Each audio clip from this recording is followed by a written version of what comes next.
Ao longo da minha trajetória, eu tive que me dedicar muito e trabalhar muito, estudar e etc. Mas eu sei reconhecer que em diversos momentos eu fui abençoado. As coisas não acontecem meramente pelo acaso ou puramente pelo esforço. Eu comecei ali à noite a mentalizar como seria o dia que eu passasse um crachá na catraca, entrasse no estacionamento, materializar um pouco desses sonhos de infância. Quando eu assumi, o Evaristo me deu de presente um kitzinho com uma água benta, sal grosso, um terço. Quem não aguenta pressão não cresce na vida. Ele fala que é um simples operário da comunicação, mas a verdade é que ele já passou por bancadas no SBT, na Globo News e na TV Globo, passou por várias outras, incluindo o Jornal Hoje. Eu tô aqui com Doni Denútil.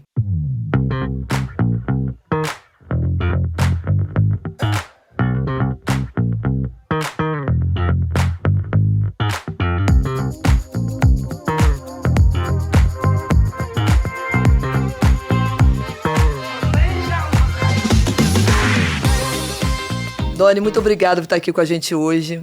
Sei que você veio lá de Orlando, então muito obrigado por estar aqui do outro lado da mesa. Obrigado, Yasu. É uma honra estar aqui, uma alegria falando com você, com a audiência que é extremamente qualificada, sei muito bem, e agora um pouco como parte também, né, deste núcleo de pessoas que fazem a mídia acontecer, não só na frente das câmeras, mas atrás delas também, do business. É um prazer estar aqui com vocês. Doni, se você for parado na imigração dos Estados Unidos... Bate na madeira aí. Por que seria parado, pô? O que você vai falar? Você fala que você é economista, que você é jornalista, que você é empreendedor, apresentador. Eu falo que eu sou jornalista e empresário de mídia agora, né?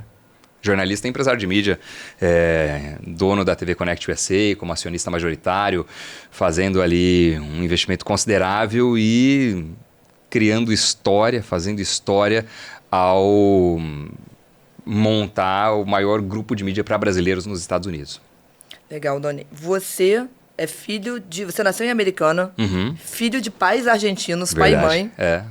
E tem outra descendência também que você estava falando? A família toda é misturada, né? Mas bisavô italiano, uma avó da Letônia, outra da Ucrânia, meus pais argentinos, os dois vieram para o Brasil, período da ditadura militar, eram super novos, venderam caldo de cana na beira de estrada, pipoca em porta de igreja, artesanato na Praça da República.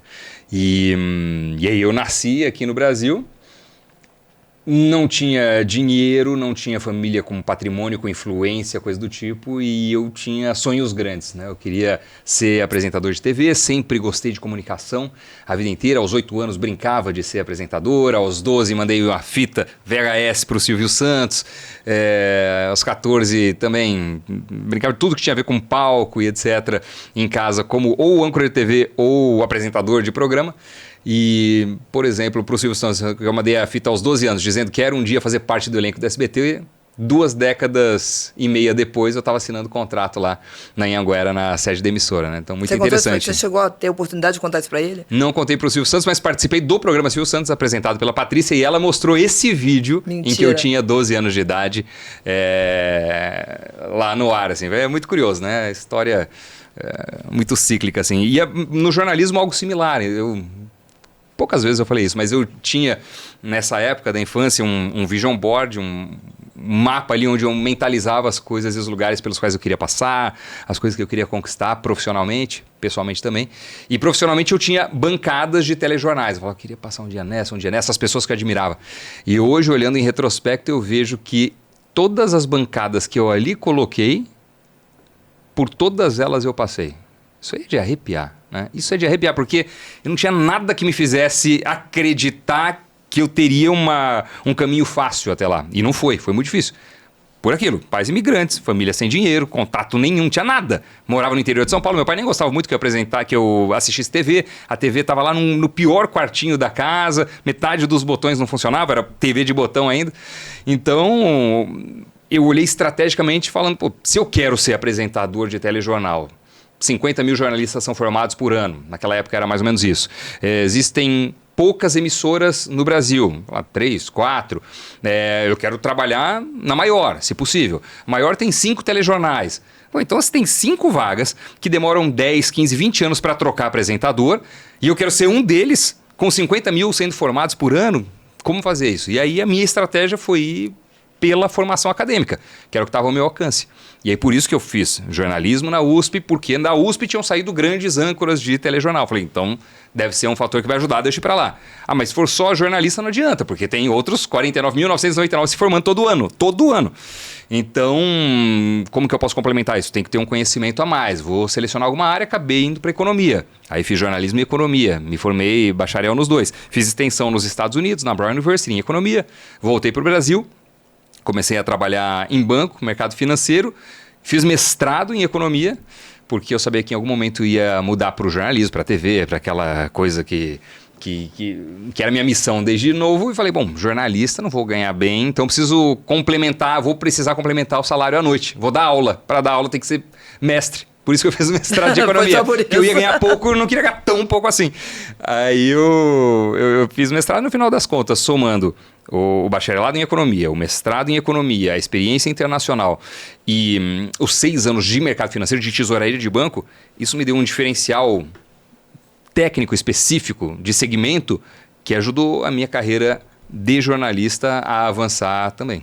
Porque muitos dos principais comentaristas de economia até hoje não tem formação nenhuma em economia. Então, como eu tinha a formação acadêmica e a formação prática de banco, isso aí foi um grande diferencial para mim, ajudou muito. E eu entrei na Globo, no Jornal da Globo, como repórter de economia. Então, vou voltar um pouquinho antes disso. Eu quero saber o seguinte, que pouca gente sabe que você, antes de aparecer na televisão, você trabalhou na mesa de câmbio do Citibank. É isso. Aqui em São Paulo. É. De onde foi que você tirou, assim, tipo, lá no Citibank, e eu sei muito bem, porque eu também trabalhei durante um tempo no Citi. No Citi. Então, olha só. Como que você se tirou lá daquele ambiente de banco e falou assim, não, vou pra televisão? Como é que foi isso? E eu falava, não vou trabalhar em empresas assim, né? Não quero. E se for trabalhar em alguma empresa desse tipo, que não seja de comunicação e tal, não vai ser em banco. Afinal das contas, primeiro emprego, banco. Coração financeiro da instituição financeira ainda. Eu estava no 3º ano da faculdade de economia, houve um processo seletivo interno, as 5 principais faculdades de São Paulo à época de economia, administração e etc. mandavam 3 dos seus estudantes para um processo seletivo no Citibank. E aí eu fui um dos 3 indicados pelo Mackenzie, chegando lá, teve um forte, denso processo seletivo na instituição financeira, e eles iam mandar um funcionário interno do banco e um estudante externo de uma dessas 5 universidades de São Paulo para um programa de 6 meses em uma universidade da Ivy League, que era a Brown University lá nos Estados Unidos. E aí acabou que eu fui o estudante selecionado. E eu olhava ao meu lado e falava, esse aqui é da FGV e é presidente da empresa Júnior, o outro trabalha na mesa de eurodólares do Bank Boston. Eu falei, e você? Eu faço jornalismo e economia, só não tinha experiência. Outra profissional que não fosse o preparo acadêmico. Enfim, as etapas foram passando, eu fui avançando e eu fui o selecionado do Citibank, fui estudar lá nos Estados Unidos com tudo Citi. pago, mas não era funcionário. Eu venci um processo seletivo powered by Citibank. E aí eu fui lá com tudo pago para estudar 6 meses em uma das melhores universidades dos Estados Unidos, ganhando uma mesadinha ainda para me manter pelo banco. E quando eu voltei, eles falaram, bom, agora é a hora do payback, agora é a hora que você tem que nos remunerar. E você vai trabalhar aqui. E eu falei, tá, mas onde então? Na tesouraria. Eu não sabia o que era. Achei que era tesouraria, o que faz? Cuida do dinheiro, é caixa, não sabia. E no final das contas foi a melhor área que eu poderia ter trabalhado, porque ali sim eu vi o coração da operação financeira. Tudo que eu tinha aprendido na faculdade, ali era experiência prática de fato. 2, 3 telas, um monte de gráficos, 2 telefones, pregão viva voz na Bolsa de Valores, compra, vende, aquela baita loucura. Então foi uma escola maravilhosa. É engraçado que quando eu trabalhava no Citi, ninguém queria estar na tesouraria. Na tesouraria? Porque é tipo como eu vou dizer, um clubinho separado, né? Quem tá dentro não quer sair, quem tá fora não quer entrar, tem aquela rixazinha.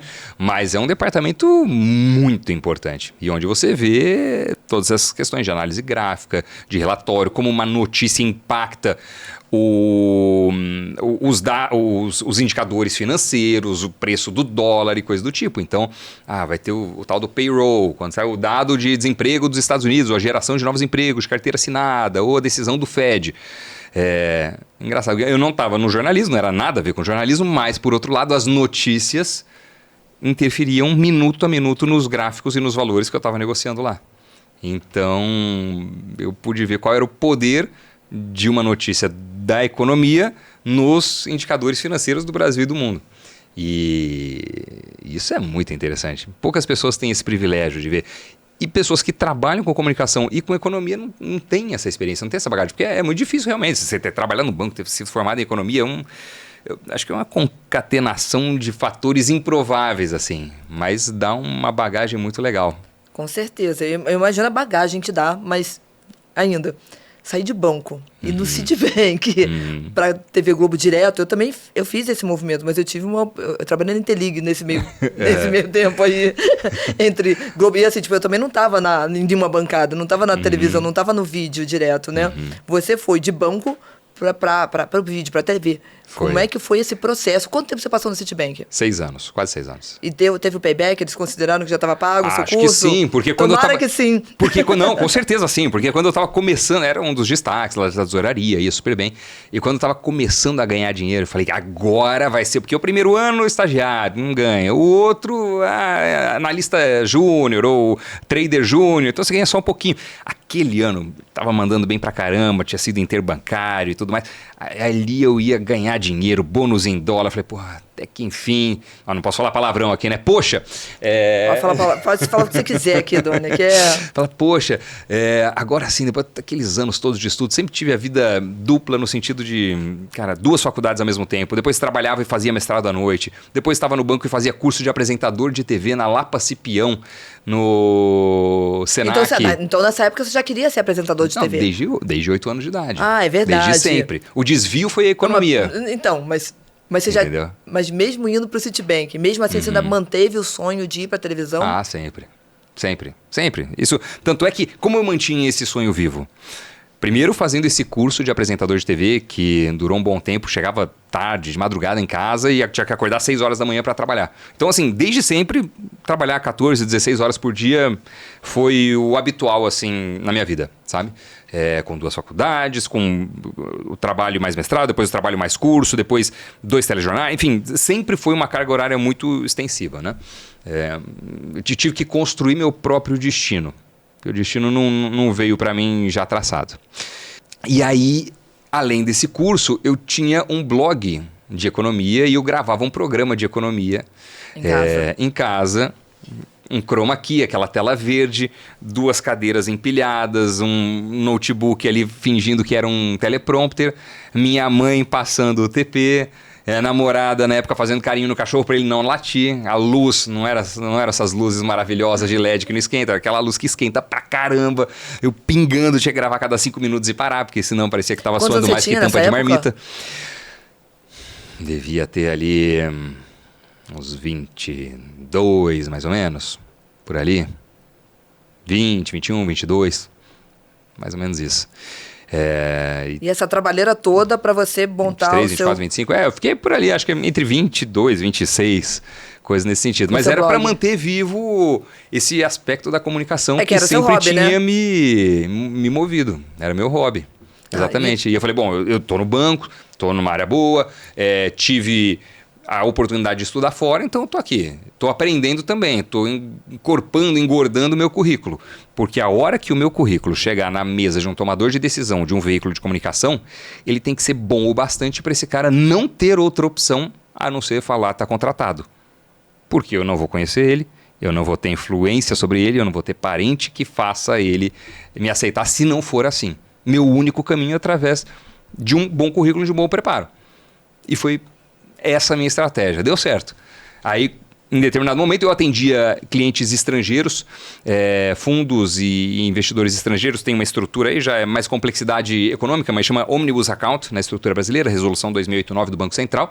Investidor gringo, para entrar aqui, ele tem que ter uma espécie de um ônibus account, né? uma conta ônibus, onde estão embarcados os passageiros. E aí, eu falava com esses ônibus accounts, com essas grandes contas que são Bank of America, The Bank of New York, State Street, Brown Brothers, esse povo, The Northern Trust na Europa. Eu atendia eles eram os meus clientes, e aí eu viajava para os Estados Unidos e para a Europa para falar com esses grandes clientes, essas grandes contas. Em uma dessas viagens eu conheci um produtor da Globo, que estava lá há 30 anos, eu falei, cara, eu sempre quis trabalhar na televisão, fiz jornalismo na universidade que mais formou apresentadores ou alguns dos principais apresentadores naquela época. Aí contei toda essa história que eu tô te contando aqui. E ele falou, olha, eu não mando em ninguém, não sou chefe de ninguém, não apito nada, tô há 30 anos na Globo. O que eu posso fazer é mandar o seu e-mail direto para alguém da direção para não parar na mesa de uma secretária e tal. Ele fez isso era uma sexta-feira em Nova York.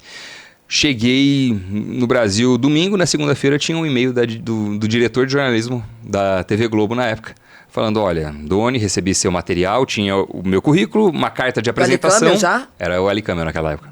Mentira. Então ele botou seu currículo direto na mesa de quem decidia, do Alicâmara. Foi.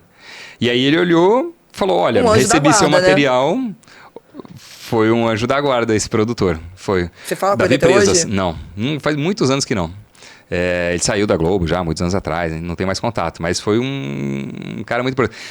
Ao longo da minha trajetória, eu tive que me dedicar muito e trabalhar muito, estudar e etc. Mas eu sei reconhecer que em diversos momentos eu fui abençoado, sabe? Porque sorte é quando a oportunidade encontra o preparo. Então, só que só eu ser preparado ou ter me esforçado para isso não era suficiente se não tivesse momentos de sorte, momentos em que eu encontrava a pessoa certa ou estava pronto no timing certo, na ocasião adequada. É toda uma sequência tão maluca de improbabilidades que não é à toa, né? As coisas não acontecem meramente pelo acaso ou puramente pelo esforço. Precisa de algo a mais. E foi isso, né? Encontrar ele foi esse momento importante, porque se eu não tivesse me dedicado, se eu não tivesse preparado, se eu não tivesse bem formado, se eu não tivesse gravando em casa um videozinho tosco, mas que era bem feito para a circunstância que eu tinha, não teria parado na mesa do mesmo tomador de decisão e talvez ele falasse, cara, eu recebo aqui 77 currículos por dia. Não. Mas ele olhou e falou, o diretor de São Paulo, Mariano Boni, vai te ligar. Falou isso. Aí o Mariano Boni me ligou, falou, você consegue dar um pulo aqui? Eu vim na Globo. Conversei com ele e com a diretora de jornalismo da Praça São Paulo na época. E aí ele falou, bom, você consegue ficar um mês aqui? Né, fazendo teste e saindo na rua, fazendo reportagem? Eu falei, lógico que não. Por quê? Porque eu trabalho no banco. Vou aparecer na TV? Vai. Então eu não posso, porque o pessoal do banco vai falar, o que você está fazendo aqui? E aí depois vai que eu sou um péssimo repórter, você vai olhar, falar tchau, vai embora, pronto, eu estou desempregado dos dois lugares.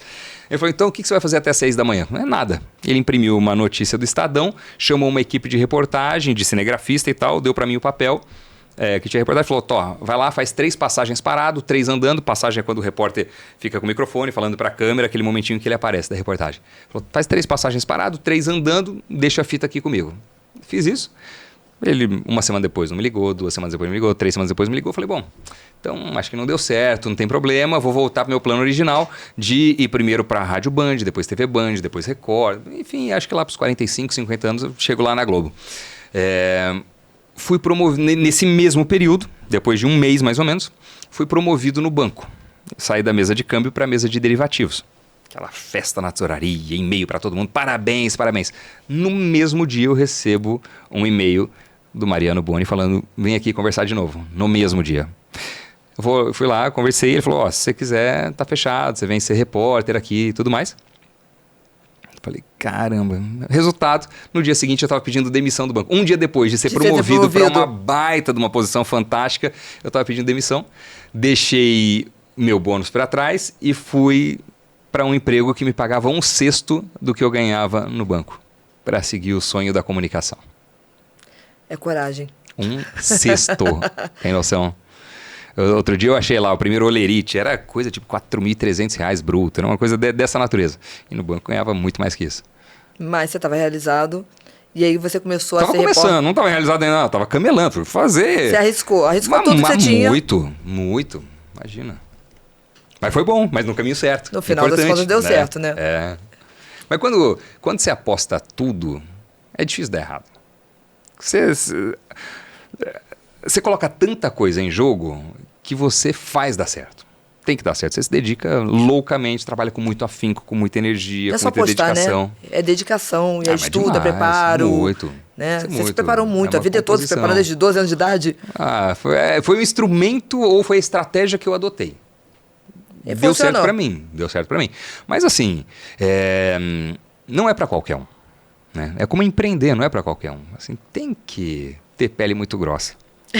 Tem que aguentar porrada pra caramba. Tem que, entendeu? Ter vários dias dormindo pouco. É um processo cheio de angústia, de incerteza, de contratempos, né? E eu vejo hoje também que os grandes saltos quânticos que eu tive na minha vida, pessoal, profissional e financeira, vieram exatamente depois de enormes rasteiras, enormes quedas, enormes contratempos, frustrações, derrotas e coisas do tipo. Então, eu internalizei muito essa tese, essa crença de que se você cai, não tem problema. Você vai cair 1, 2, 3, 4, 5, 300 vezes. Mas tem que levantar e continuar andando com o mesmo entusiasmo. E é isso que faz a diferença.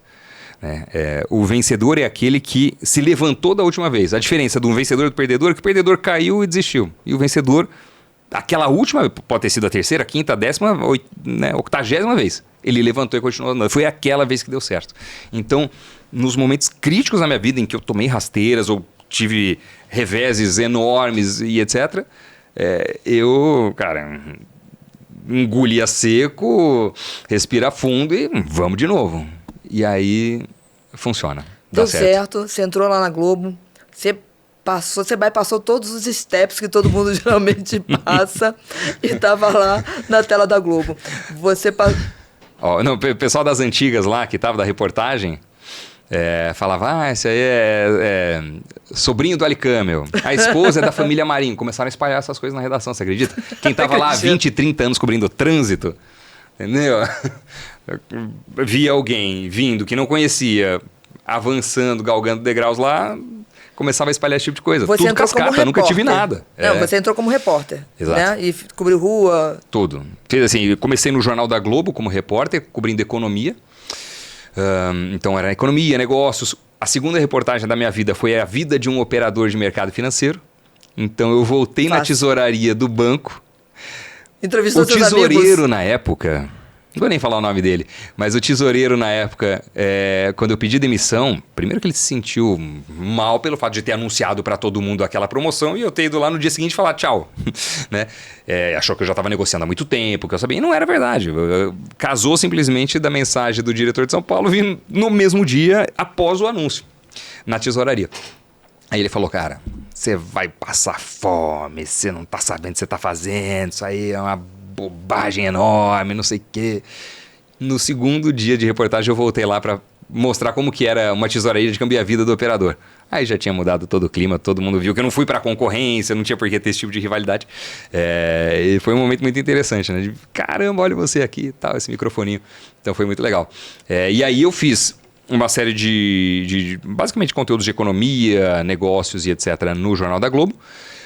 E uns 6 meses depois, o Mariano Boni me chamou de volta na sala e falou, olha, se você quiser ser repórter para sempre, show de bola, tá ótimo, continua aí, sucesso. Agora, se você quiser avançar mais, você tem que dar um passo atrás.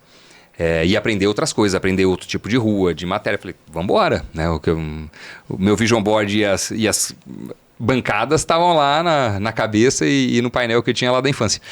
E aí eu falei, vamos nessa. E aí eu dei um downgrade, passei de repórter do Jornal da Globo, que já era visto com um status legal, para ser repórter de rua e cobrir tudo que é tranqueira.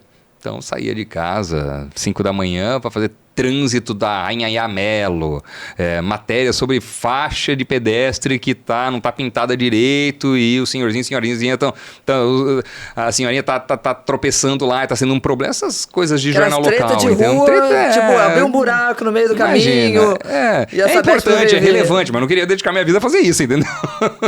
Então, mas tinha que aprender. E foi importante, e aí eu fiquei. É verdade, então. Você realmente teve que dar um passo para trás para depois avançar. Na tesouraria, na redação, isso aí foi visto como um caso, nossa, olha, voltou, porque não foi bem, então não era nada disso. O cara vai lá aprender como é que faz mesmo. E aí eu fazia SP1, SP2, radar, passei a ser o repórter que fazia a entrada da manhã, tipo 6h30 da manhã, ao vivo reportagem pro SP1, e depois ficava no SP2 também, e voltava para a redação para ver o resultado. Então eram, cara, sei lá, quase 16 horas trabalhando, 14, 16, né? Não tem problema, não vou meter processo, tem nada a ver com isso não, tá? Não tem risco trabalhista, não tem nada. Nunca fui desses aí, não. Eu tava seguindo meu sonho e trabalharia 24 horas direto se fosse necessário.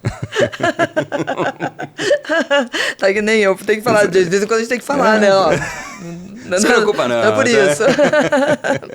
E aí, Doni, você passou quanto tempo como repórter de rua até você voltar para estúdio? Olha, as transições foram todas por volta de 4, 6 meses. 4, 6 meses repórter do Jornal da Globo, vai pro Bom Dia São Paulo, depois vai pro SP, depois vai pros dois, depois... então deve ter demorado ali mais ou menos uns 2 anos como repórter, até que eu passei a ser comentarista de economia do Jornal das 10 da Globo News. Numa reformulação que existiu na época, a Mariana Godoy foi contratada como apresentadora do Jornal das 10 da Globo News, ou deslocada, porque ela já era do Grupo Globo. A Renata Lopretti, super relevante na época, mas não conhecida como apresentadora de televisão ou comentarista de televisão, porque ela estava na Folha. Na época tinha feito todas aquelas denúncias de mensalão, a entrevista e tudo mais. Ela foi como comentarista de política. Aí tinha Gerson Camarote, Merval Pereira, etc. O pessoal, cara, lá em cima, né? João Borges, Carlos Alberto Sardenberg na economia. E me chamaram como comentarista de economia do Jornal das 10 no meio desse time estrelado, assim. Meu Deus do céu, que honra. A diretora da Globo News, na época, não sabia quem eu era, mas ouviu falar que tinha um menino lá em São Paulo, tinha feito coisa de economia. Não, Eugênia Moreira. Tinha um menino de economia lá, mas estava fazendo umas reportagens de rua.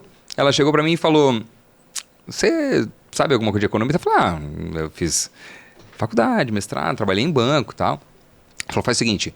Parecido com o que o Mariano Boni me falou lá no começo, na Globo. Deu um microfone na minha mão, pediu para um câmera, me levou até o L ponto lá, falou, tá, fala 3 minutos aí sobre dólar. Sem TP, sem nada, texto, nada. Fala 3 minutos. Agora fala 3 minutos sobre bolsa. Tá bom.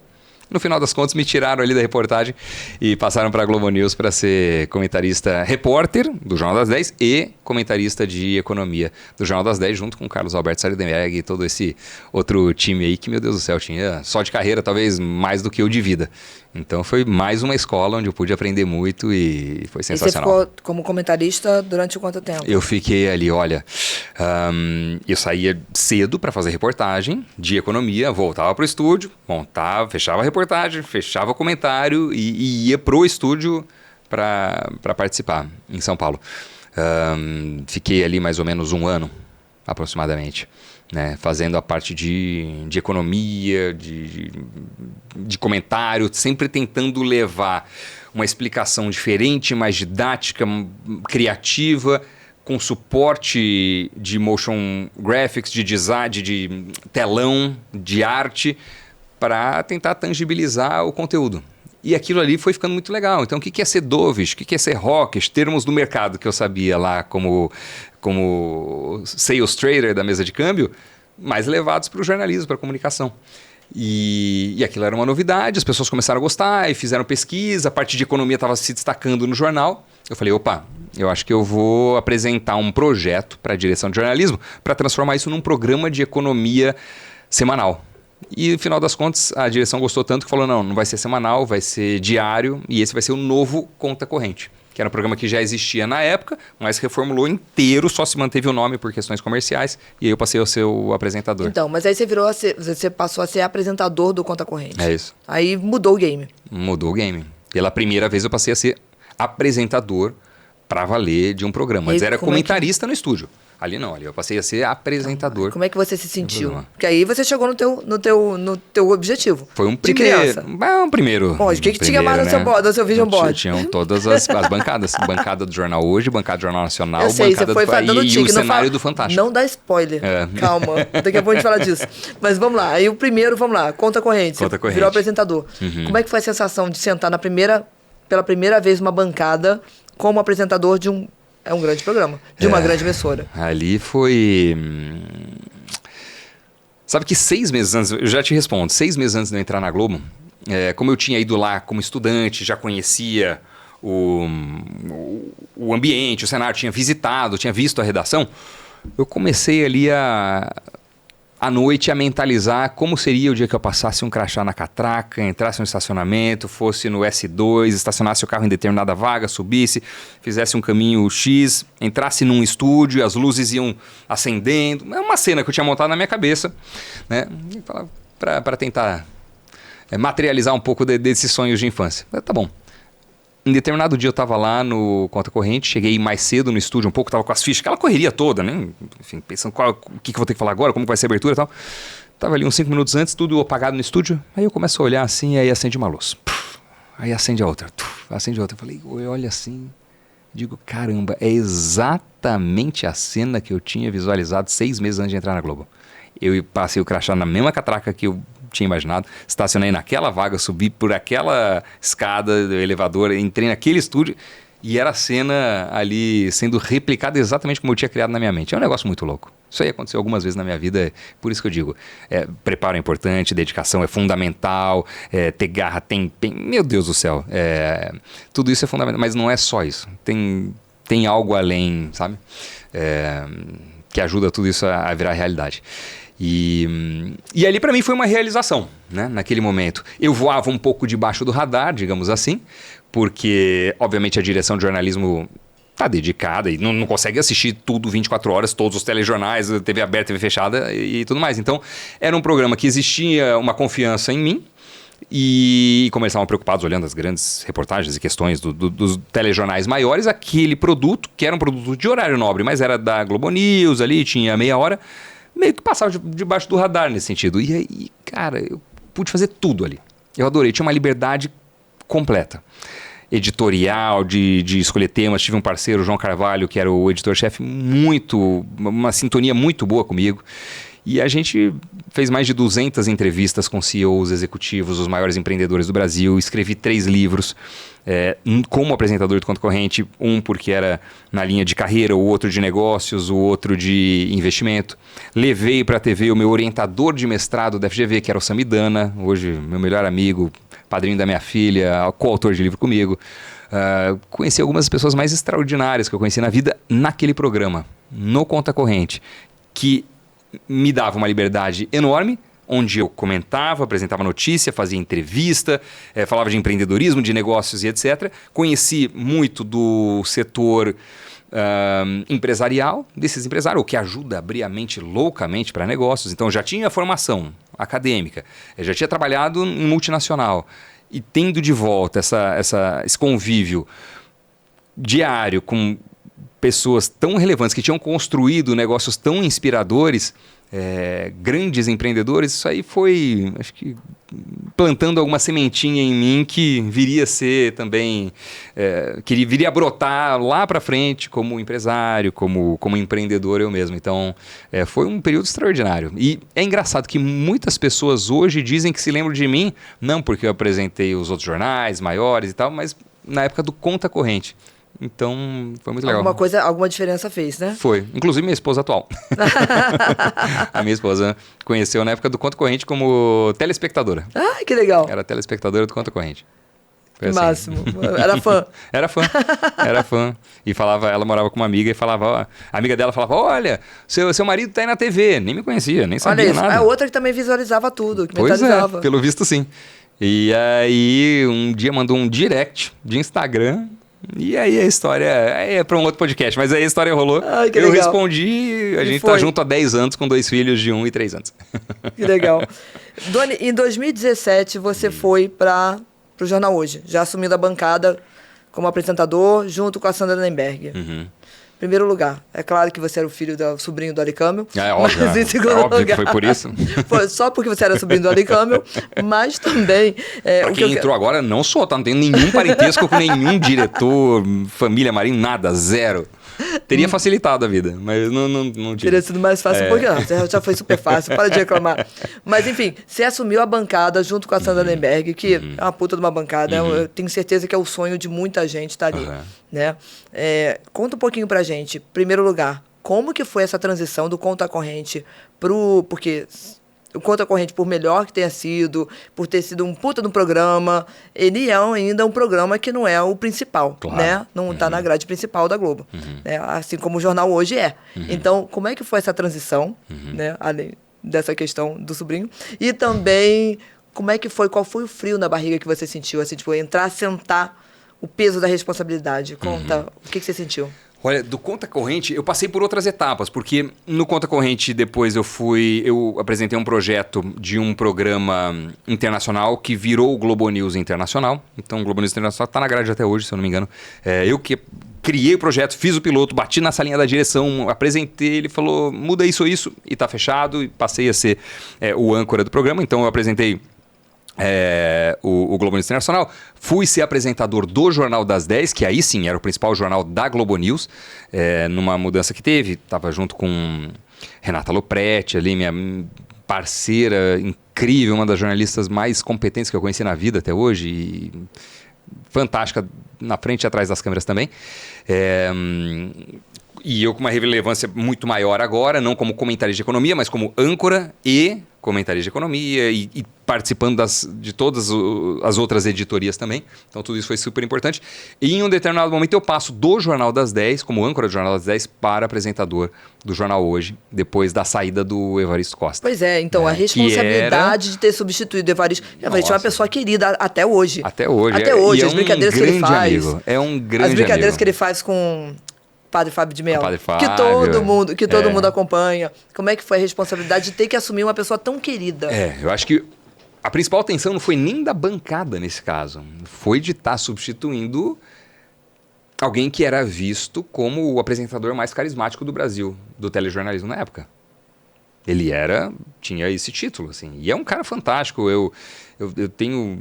Até hoje a gente se fala, um grande amigo, tenho muito respeito por ele, muita admiração, acho um cara muito bacana mesmo. E aí eu falei, meu Deus do céu, mas espera, substituir o Evaristo, não quero, porque e aí a responsabilidade é enorme. Mas teve um aspecto muito importante nessa história, que foi o seguinte, não é que eu entrei e o Evaristo saiu. O Evaristo saiu, o espaço ficou vago, e aí eu entrei. Isso mudou tudo. Entendeu? Não é que um foi demitido, não foi nada disso. Né? Foi uma saída dele, o espaço ficou ali, precisamos de um apresentador, teve todo um período, quem será a matéria saindo, vai ser esses são os candidatos principais e tal. O Evaristo foi o primeiro que me falou que ele estava prestes a sair, e ele era apresentador também esporádico do Jornal da Globo, do Fantástico, e o camarim do Fantástico é o mesmo camarim da Globo News, no Rio de Janeiro. E eu era da Globo News, então a gente se encontrava lá no camarim e ficava conversando. Tem alguma fofoquinha pra contar pra gente, não? A gente deve adora fofoca. Deve ter um monte, mas... Conta uma fofoca que possa contar. Mas minha memória é péssima. Então, para! Minha memória é horrorosa. Mas aí, uma fofoca é essa, que ele me avisou antes que iria sair e falou, olha, eu tô torcendo por você. Tem esse candidato, mas se eu pudesse escolher, seria você. Não sou eu que escolho e tal. Então ele foi muito bacana durante esse processo aí de transição, de saída dele, do cargo ficar aberto e de eu entrar, foi fantástico. E um dia, às 8 da noite, a direção de jornalismo me liga para subir lá no 7º andar da Lopes Quintas e falar, você vai ser o novo apresentador do Jornal Hoje. Isso há 2 horas de entrar no ar no Jornal das 10. Então... Foi muito interessante. Mas essa assumiu quanto tempo depois o Jornal Globo? Eles queriam que eu fosse em uma semana. Eu falei, não, pera, minha vida tá aqui, eu tô cachorro, namorada, mala, tudo aqui, né? Roupa, tudo, né? Não é só fazer a mala e ir embora. A vida tá aqui, tem que ter um lugar para morar lá em São Paulo. Eu pedi um mês, aí esperaram esse mês e essa transição aconteceu. E aí eu assumi o Jornal Hoje, falando diariamente para uns 15, 20 milhões de pessoas ao vivo. E qual foi o maior frio na barriga que te deu? Sentar naquela bancada. É uma responsabilidade. É uma responsabilidade enorme, mas sabe que a tensão e a atenção e a concentração que você precisa ter ao apresentar um telejornal ao vivo, que é um canhão para tantas pessoas, com toda a estrutura, é tanta coisa acontecendo, editor-chefe falando no ponto, cinegrafista falando, vem mais um pouquinho para cá no enquadramento, você correndo porque acabou de fazer a chamada, tem que... É tanta coisa junto que você não tem tempo de se preocupar e de gerar aquela tensão de, ai meu Deus, eu vou apresentar. Eu nunca tive isso. Sempre tive uma tensão pela responsabilidade, é claro, mas geralmente ela é prévia, não é na hora do ao vivo valendo gravando.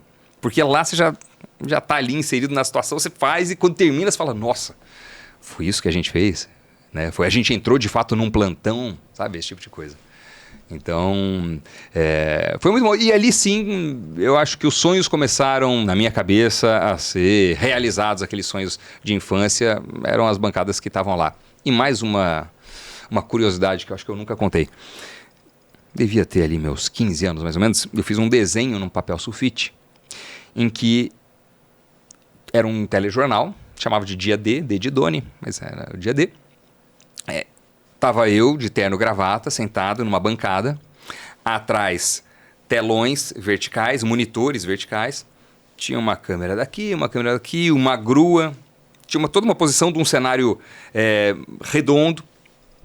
Resultado, o jornal hoje, a cenografia, no período em que eu fui o apresentador, era exatamente aquele cenário do desenho. Eu juro.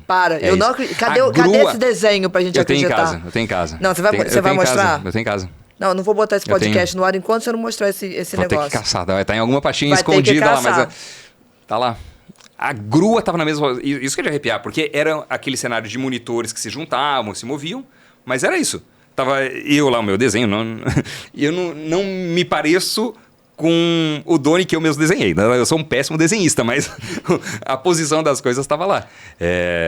Eu como apresentador, os monitores, até um pouco espaçados, se eu não me engano, os monitores, e a posição da grua exatamente onde era e da câmera principal onde era, igualzinho. Eu olhei e falei, meu Deus do céu, isso aqui funciona mesmo, cara. Entendeu? Que louco. É uma loucura. Depois loucura. você me ensina, então. Desse jeito, assim, essa conexão não tenho, não. Funcionou. Sabe que quando eu gravei, eu falei exatamente isso, que eu sempre mentalizava o que eu queria e que de uma forma ou de outra eu via que tudo realizava. Mas dessa forma rápido, assim, e tão preciso. Rápido, demorou o quê? Mais de 2 décadas, 3 décadas. Mas com essa precisão de desenhar, não tem essa... Depois você me ensina. Mais de 2 décadas, é isso. Depois você me ensina. Mas não basta só mentalizar nem só desenhar, não. Não, tem que correr atrás, né? Meu Deus do céu. É isso que o pessoal não entende às vezes, né? Muito suor e pele grossa. Ou ser sobrinho de alguém como o Alicano. Deve ajudar. Imagino que sim. Sensacional. E Doni, durante a bancada do Jornal Hoje, do Conta Corrente, era praticamente o filho do Doni que estava apresentando, né? Verdade. Nossa, eu olho hoje e falo que... Como que deixaram aquele menino sentar lá? Era outro Doni. Que responsabilidade. Era outro. Era super Envelheci novo. rápido, né? Meu Deus não do tô céu. falando isso. Tô falando que você era muito novo. E o pessoal não implicava com isso. Você não via muita inveja, o pessoal falando. E aquele garoto ali na bancada. Por que tem disso, né? Sabe, uma outra curiosidade, acho que eu não contei também. Quando eu assumi, o Evaristo me deu de presente um kitzinho, um saquinho assim, com uma água benta, sal grosso, um terço. E eu deixei ali na minha mesa durante um bom tempo, sabe? Acho que ali blindou durante vários meses, porque é uma posição de destaque. Não tem jeito, assim. Se você quer estar em evidência, você tem que aguentar fofoca, falatório, inveja, tem que se blindar de alguma forma. Psicologicamente que seja, cuidar um pouco da exposição, porque são posições que poucas pessoas têm oportunidade de acessar e muitas pessoas desejam. Essa é a questão. Então, por que determinada pessoa está lá ou não, se foi mérito, se não foi, se foi preparo, ou se foi o acaso, ou se foi talento, ou se foi indicação... Ou se é um jabuti que está lá, né? Quando fala jabuti está em cima da árvore, deixa ele lá. Porque se jabuti não sobe em árvore. Se tem um jabuti em cima da árvore é porque alguém colocou ele lá. Então não toca. Essas histórias de bastidores. Então, são posições tão escassas, né? E que geram uma repercussão tão grande, que são vistas por tantas pessoas. Naquela época ainda... A rede social não estava no seu auge, né? A própria Globo estava entendendo como lidar com redes sociais, o que podia, o que não podia, tentando desenhar as regras. Então, posição de evidência, não tem jeito. Vale para jornalismo, para entretenimento, para artista. Você não vai ter unanimidade, você pode ter até um percentual um pouco maior de pessoas que gostam de você ou não, porque, seja pelo carisma, pela sua postura, pelo seu trato na frente das câmeras, para quem te conhece nos bastidores, por quem você é quando o REC termina e quando o jornal sai do ar. Mas são posições que geram inveja, não tem jeito. Então, é mais um momento que precisa ter pele grossa. Porque assim, se você não aguentar porrada, se você não tiver pele grossa, você não consegue sobreviver nesse meio. Vale para o meio empresarial, ser empreendedor no Brasil, que, meu Deus do céu, é muito difícil. E vale para o meio da comunicação, entendeu? Numa carreira de destaque, de exposição, de estar na frente das câmeras, é muito julgamento, é muita pressão. Tem que aguentar muita pressão. É muito trabalho, é muito teste, é muita aprovação, é muita crítica. Às vezes justa, às vezes injusta. Então você tem que ter a capacidade de ver, de ouvir, de filtrar, de não se deixar abalar por críticas de pessoas que você acha que não valem a pena e que não querem seu bem, ou de críticas que você julga que não sejam pertinentes, e ter a humildade de ouvir as críticas que são construtivas ou que não são construtivas, mas que podem te apontar para um defeito que você deveria melhorar. Então, crítica como um todo, eu acho que você tem que olhar e aí selecionar o que vale a pena incorporar e melhorar e o que é melhor só ignorar. Mas não é fácil. Não é fácil. Você vê uma chuva de crítica. Quando você leva uma chuva de porrada, meu Deus do céu, é difícil pra caramba. Você tinha algum hater? Hater? Não, se tipo que você soubesse, assim, que escrevia a cartinha ou não. Isso é adorável também. Não, que escrevia cartinha não, mas que criticava em redes sociais, claro, sempre. Isso é a coisa mais normal do mundo. Tem que olhar e... tem que olhar e achar bom, na verdade, porque tá te dando repercussão em mídia de graça, entendeu? Até quem te odeia, continua odiando, então, que tá ajudando a dar engajamento. E tinha internamente também, obviamente. A gente internamente a gente sabe que tem mais, tem. Tem. Mas de... Não fã, né? Mas de hater, assim, fã e hater, assim. Como é que você lidava com essa analogia? Olha, acho que no jornalismo você sente um pouco menos isso. No entretenimento é muito mais intenso. No jornalismo era um pouco menos. É mais admirador e crítico. E coleguinha de profissão que quer puxar seu tapete a todo instante das formas, às vezes, não tão ortodoxas, digamos assim. Então, faz parte do negócio, entendeu? Tem que estar bem psicologicamente, fazer seu trabalho e é isso. Faz parte do game, né? Você tá ali, você sabe que vai ser... Antes de entrar, você já sabia que era assim. Essa é a grande verdade. Uma coisa é você achar como é. Porque quantas pessoas têm a exposição que leva a uma repercussão, a uma chuva de elogios ou de críticas, mas que te coloca no palco do julgamento público? Quantas pessoas têm essa experiência na vida? São poucas. Poucas. Né? Se a gente olhar em termos proporcionais de população, são pouquíssimas. Uma coisa é o vizinho que falou bem ou mal, é a pessoa do bairro que falou bem ou mal. Outra coisa é quando você está falando para 15, 20 milhões de pessoas te assistindo e sem filtro, passando, em vez da língua, direto para uma rede social.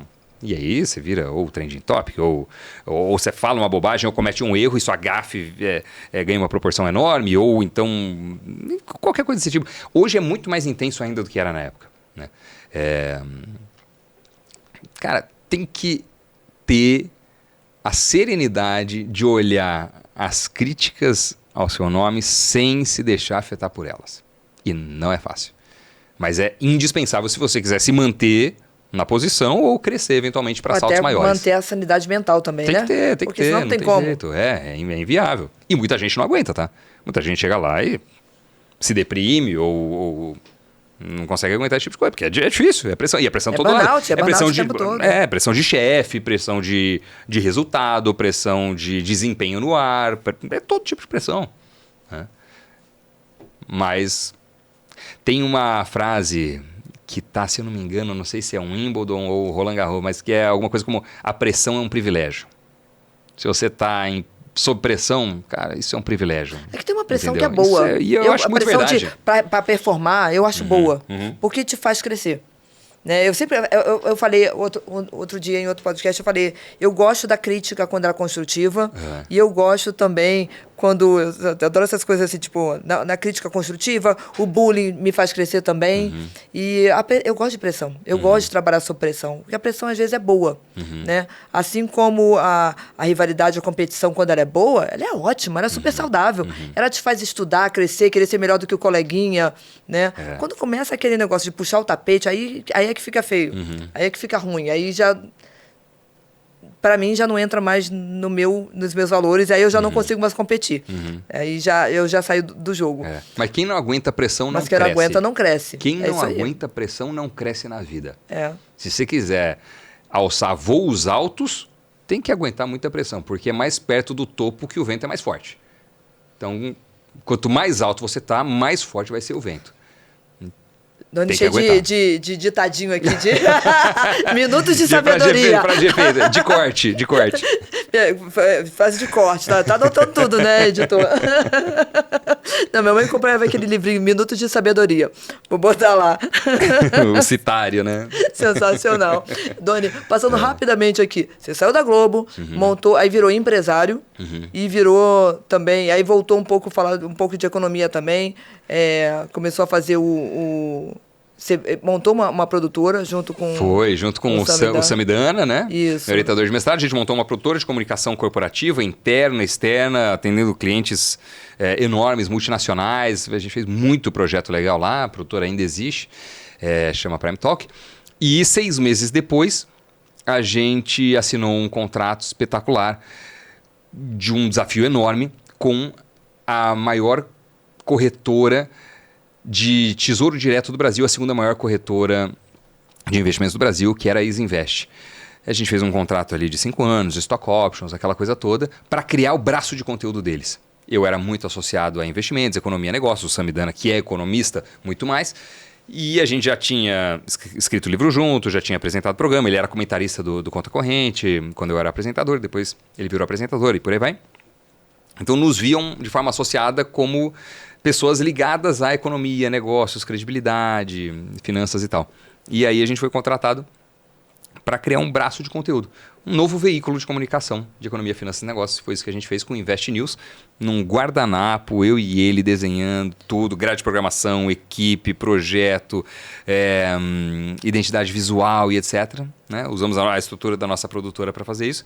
E hoje o Invest News é o maior canal entre os veículos de economia e finanças e negócios do YouTube. Ainda está no ar. Tá lá, tá no ar. Mas e ainda é tem gigantesco. Conteúdo? Você ainda dá refresh de conteúdo? Tem muito conteúdo lá meu. Eu já não estou mais com o Invest News, né? Mas tem muito conteúdo lá, mais de 2.000 vídeos meus, fora todo o conteúdo que eu ajudei a coordenar, a criar, a dirigir, coisas do tipo.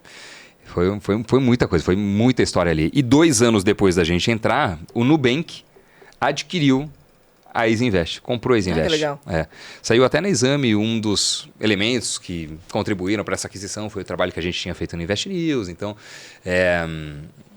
foi fantástico. A gente tinha stock options da Isinvest, passou a ter ações do Nubank antes do Nubank abrir capital na bolsa. Então, foi uma bênção. De novo. Depois da saída da Globo, 6 meses depois, eu estava assinando um contrato para ganhar 3 vezes mais, trabalhar metade do tempo, sem encheção de saco e com uma liberdade extraordinária em muitos fronts e muitos segmentos. E com a possibilidade de criar. E ali a gente conseguiu criar. E quando você dá corda para poder correr, sabe? Quando você dá pista livre para poder voar, o resultado é muito bom. Né? E Doni, você esteve com a gente no Streaming Academy, nosso evento do mês passado, falou bastante sobre o TV Connect, e a gente entendeu bastante do que foi falado, e quem não assistiu, volta lá no outro podcast e assiste, falando um pouquinho mais do TV Connect, do novo empreendimento dele, mas conta pra gente, assim, tipo, onde você estava com a cabeça de entrar nesse meio. Pois é. Me chamaram para uma entrevista lá na TV Connect. E aí eu, depois da entrevista, falava, pô, você podia ser apresentador aqui. Eu falei, mas eu já apresentei tudo na vida. A gente nem passou, mas eu fui pro entretenimento depois do jornalismo, né? Também. Então, junto com a produtora, com a Prime Talk, eu tive 4 programas de entretenimento entre SBT e Discovery Home and Health. Fui participante de programa de competição culinária. É verdade. Né? O Bake Você Off sabe fazer Brasil. bolo. Eu tive que aprender. Você sabe fazer bolo. Foi do Bake Off Brasil. Primeira edição do Bake Off Brasil Celebridades. E ganhou. Ganhei. Ganhei. Acho que eu era o único competidor. Você aprende de verdade. Agora conta pra gente. Aprende de verdade no reality ou você simplesmente fica estudando à noite ou tem treta? Eu tive que aprender, mas eu me dediquei loucamente, virava à noite. Eu acho que era o único concorrente ali que terminou mais magro do que começou. Eu comecei gordinho e terminei magro ali o programa com olheira, porque eu virava à noite tentando fazer merengue, massa de bolo, mas os caras realmente aquelas dão coisas coach, todas. você realmente aprendeu lá? Coach nenhum, imagina, que coach? Coach zero. Não, foi por conta própria. Conta própria, YouTube. Tem curso aí de chefe que tem esse aqui de 4 episódios. Quero. Fui fazendo, tentando e errando e usando quilos de açúcar e manteiga e batedeira, essa coisa toda em casa. Mas foi a bancada mais doce pela qual eu passei. Foi uma delícia ali.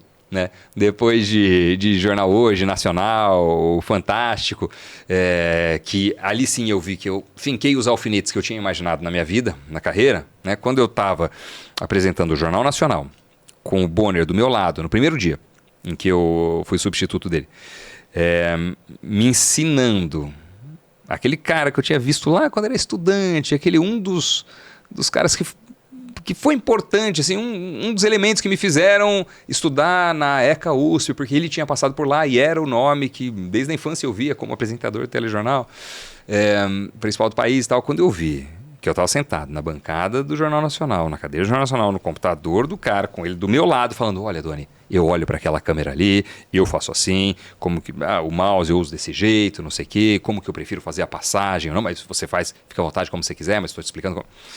Pô... Aqui, sim, eu zerei o game daquela trajetória de apresentador de telejornal que um dia eu tinha sonhado. Finquei a bandeirinha e o alfinete em todos os lugares que eu imaginei nessa trajetória. E ali eu me senti realizado naquele momento. Depois tive a oportunidade de cobrir muito fim de semana e muitas férias do Tadeu no Fantástico, do Bonner no Jornal Hoje, do Jornal Nacional, de ser o titular do Jornal Hoje. E assim... Posso estar errando, mas acho que não conheço 3 pessoas que apresentaram simultaneamente os 3 maiores telejornais do país. E eu fui uma delas. Eu não sei... Que dádiva. Pois é. Sabe assim, numa mesma semana, ao mesmo tempo, era o substituto de um, de outro e o principal de um dos 3 maiores telejornais. Então, foi... Cara, ali eu falei, missão cumprida. Né? E aí o pessoal fala, mas você não... E aí eu olhava e falava, pô, você vai ficar os próximos 20 anos fazendo a mesma coisa? O que vai mudar daqui pra frente? É fantástico sentar lá. Meu Deus do céu, é uma baita experiência, uma realização pessoal. Vou falar nisso, você também sentou na bancada, você também estava na bancada do Fantástico, na bancada não, no Fantástico, fiz muito Fantástico, né? Fiz Fantástico, fiz Nacional, os 3 simultaneamente. E aí, é interessante, porque é uma baita experiência, uma baita realização, é muito legal, tem muita repercussão e etc. Mas ao mesmo tempo, quanto maior o canhão, menor a liberdade que você tem. Compreensível. Eu, se fosse dono da TV, faria a mesma coisa, possivelmente. Ou o diretor de jornalismo. Num produto que tenha maior relevância comercial, editorial e tudo mais, você não pode ficar dando extrema liberdade para o apresentador fazer o que dá na telha. Pode ser um baita do maluco, uma maluca, sei lá. E tem muita coisa em jogo ali, como negócio, como conteúdo, como linha editorial. Então, ali você tem uma liberdade muito fininha, muito pequenininha. Diferente do que eu tinha no Conta Corrente, onde eu voava debaixo do radar e fazia a estripulia que eu queria. Então, as duas coisas são legais. Ter um programa menor, mas com muita liberdade é fantástico. Estar num programa grande é muito legal, mas tem esse porém de não ter toda essa liberdade. E aí eu olhava e falava, bom, tá bom, já cheguei, já apresentei tudo que eu imaginei na vida, já estou aqui há 2 anos, o que eu vou fazer agora? Bolo. Vou fazer bolo, exato. Aí resolvi sair e fazer bolo. Aí fui lá sujar a mão de farinha, de açúcar, de manteiga. Você participou do Bake Off? Ganhei. Ganhou a competição. Bake Off Brasil Celebridades, E ganhei. você também fez a versão brasileira dos Irmãos à Obra. Você também construiu casa. Foi também. Aí eu virei apresentador, o SBT me convidou para ser apresentador do Bake Off Brasil Cereja do Bolo, que é um spin-off, é um programa que é ligado ao Bake Off Brasil. Tem a competição e tem outro que fala os bastidores da competição, como são as receitas de fato que são ao ar, que vão ao ar, aquela coisa espetacular.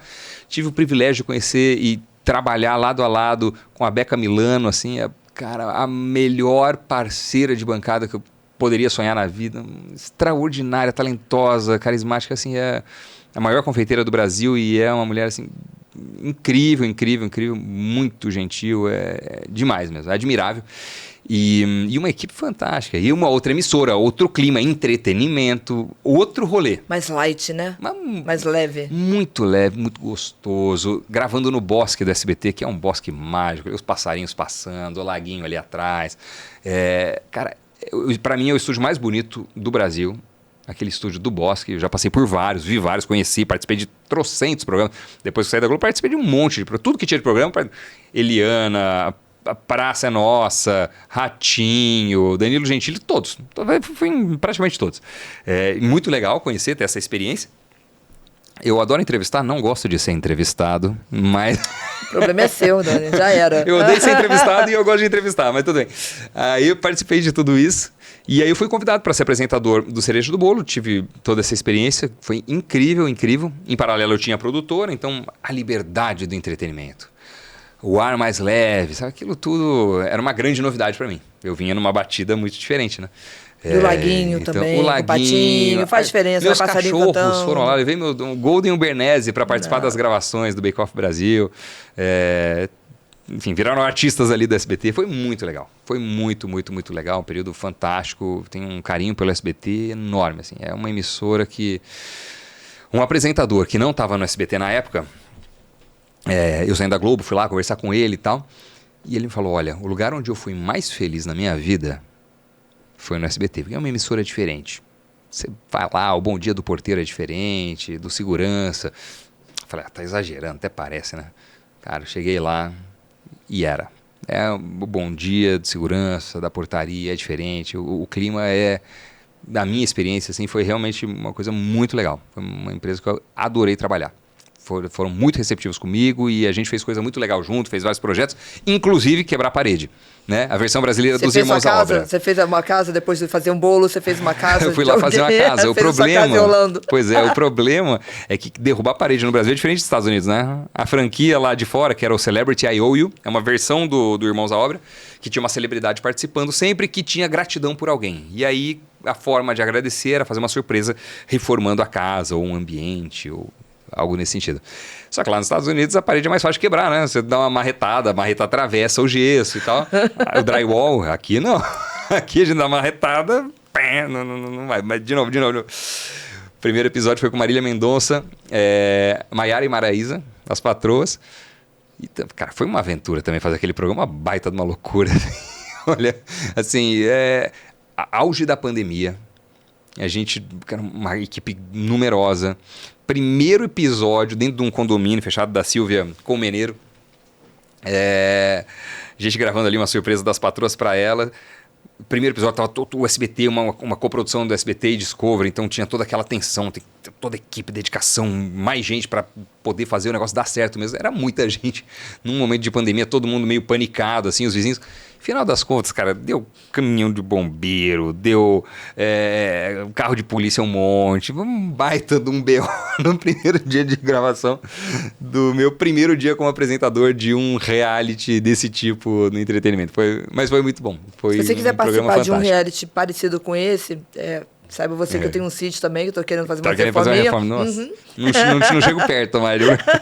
Pode ir lá quebrar as paredes, que parede dupla da casa construída em 1900, você pode mas ir. Mas dá trabalho fazer reforma, hein? No Brasil, então, meu Deus do céu, mas muito problema. Porque você deu um negócio aí, dá problema na infiltração no apartamento de baixo. Mas o programa foi sensacional. Foi uma delícia fazer, eu conheci muita gente legal. Participaram do programa Eliana, Padre Fábio de Mello, Negrali, Tami Miranda. Cara, foi tanta gente. O Emanuel Bassolé, o chefe Emanuel Bassolé, do Unique. o último programa que a Marília Mendonça fez antes de morrer. Eita. Foi, cara, muita gente legal, assim. Foi uma experiência diferente para mim, mas extraordinária. Eu adorei e guardo com muito carinho ali aquele momento. Doni, eu vou considerar que essa daqui foi a parte 1 da nossa conversa, porque eu falei pra você que a gente dura mais ou menos 45 minutos e falou assim, nossa, não tem nem tanta conversa pra fazer. E a gente agora realmente está no final do Meu Deus, do e nosso... eu nem falei do mais importante. Qual é o mais Tá vendo? importante? Eu vou falar da 2 minutos, falar do último empreendimento, que é o atual, que é a TV Connect USA. Fale do né? último Então, empreendimento. virei o acionista majoritário da primeira Você e falou única... que era pouco, era muito tempo, 45 minutos. achei que ia sobrar. Muito tempo. Tá vendo? Aí eu virei acionista majoritário da primeira e única emissora americana de TV aberta em português. A gente atinge 5,1 milhões de pessoas na Central Flórida, né, o nosso alcance com a nossa antena, TV aberta mesmo.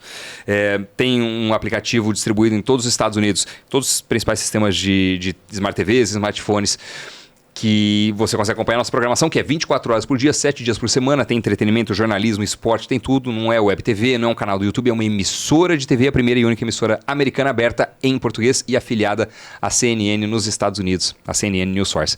E a gente está construindo o maior grupo de mídia para brasileiros nos Estados Unidos. Eu sou resultado da imigração, né? Minha família veio de imigrantes, meu bisavô Itália, minhas avós Letônia, Ucrânia, meus pais Argentina, eu brasileiro, imigrante nos Estados Unidos. Não é fácil a vida de imigrante, não é fácil, você deixa para trás família, amigos, seu idioma, a terra que você conhece, o seu ambiente de conforto para mergulhar no desconhecido e é muito difícil, E a gente tem o papel que não é o trabalho, é uma missão, é um propósito de ajudar os brasileiros que hoje estão nos Estados Unidos a ter conteúdo de qualidade, com credibilidade, com entretenimento, com jornalismo, com esporte, em um hub que esteja tanto em emissora, quanto fast, quanto antena, né, aberto, site, aplicativo, tudo.